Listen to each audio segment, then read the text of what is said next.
Rajasthan quota వేదికగా నిర్వహిస్తున్న మహా భారీ ర్యాలీలో భాగంగా రాహుల్ గాంధీ నీట్ విద్యార్థులతో ముచ్చటిస్తున్నారు. లైవ్ లో చూద్దాం. उन्हें नहीं मिला तो इसी की वजह से वो डेट कर गए, तो बस इसी के कारण मैं डॉक्टर बनना चाहता हूँ। और आप अगर आपको पूरी फ्रीडम दिया गया तो क्या करोगे आप? सर, नीट ही करोगे, डॉक्टर ही बनोगे? सबसे पहली बात तो ये कि जैसे कि मैं कुछ पढ़ रहा था तो मुझे पता चला कि सिर्फ 5 चीजें, 5 प्रोफेशंस जो लोग बस देखे देखी फॉलो कर रहे हैं: डॉक्टर, लॉ, इंजीनियरिंग और मैं भूल गया थोड़ा सा, सॉरी सर। रिलैक्स। तो अब कोई लोग खुद से पीछे करते हैं, मतलब ऑप्शंस नहीं है। सबसे पहली बात, मेन बात ये है। तो अगर आप नीट की तैयारी कर रहे हो, हाँ, अप्रोक्सीमेटली कितना पैसा लगता है beginning to end? Beginning to end अगर आप देश के भविष्य होते हैं, हमारा एजुकेशन सिस्टम हमारे युवाओं को सिर्फ 5 ऑप्शंस क्यों देता है? यह सवाल बहुत बार मैंने पूछा, वही जवाब मिला। तो यात्रा पे मैंने 15-16 लड़कियों के साथ मीटिंग की और उनसे पूछा क्या करना चाहती हो।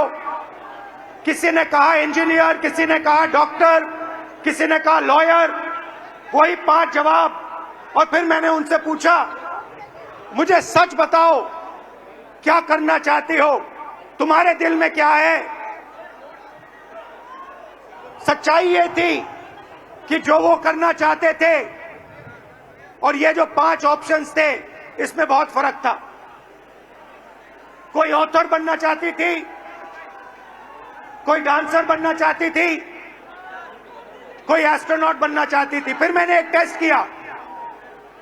मैंने उन्हीं लड़कियों से एक सवाल पूछा, आप में से कितनी लड़कियां पायलट बनना चाहती हैं? एक भी लड़की ने हां नहीं कहा। वहां पे चीफ मिनिस्टर का हेलीकॉप्टर था। मैंने हेलीकॉप्टर पायलट से कहा, 5-6 लड़कियों को आप हेलीकॉप्टर में ले जाइए, जॉय राइड कराइए, कॉकपिट दिखाइए। फ्लाइट हुई, लड़कियां हेलीकॉप्टर पे गईं। जैसे ही वापस आई, मैंने सवाल पूछा, क्या करना चाहती हो? सारी की सारी लड़कियों ने कहा, हम पायलट बनना चाहती हैं। मतलब हिंदुस्तान का एजुकेशन सिस्टम, सबसे पहली कमी इसकी कि हम जो हमारे बच्चों के सपने हैं उनको पूरा नहीं करते हैं। जो उनके ऑप्शंस हैं, जो वो ऑप्शन चाहते हैं, उनकी हम रिस्पेक्ट नहीं करते। उसके बाद यात्रा के बाद मैंने एजुकेशन सिस्टम के बारे में और थोड़ा सोचना शुरू किया। सवाल उठे। दूसरा सवाल, पब्लिक सेक्टर एजुकेशन सिस्टम क्यों खत्म हुआ और प्राइवेट सेक्टर का जो एजुकेशन सिस्टम है ये इतना महंगा क्यों है? और फिर कुछ दिन पहले मैंने अखबार खोला और मुझे यह दिखाई दिया, sorry,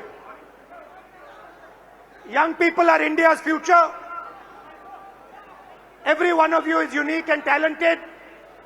India succeeds if you succeed, and India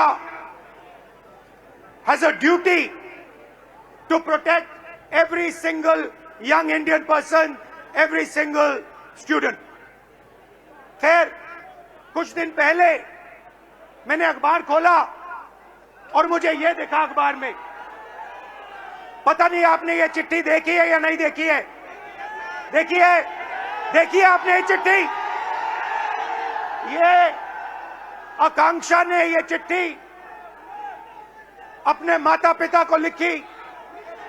आकांक्षा आज हमारे साथ नहीं है,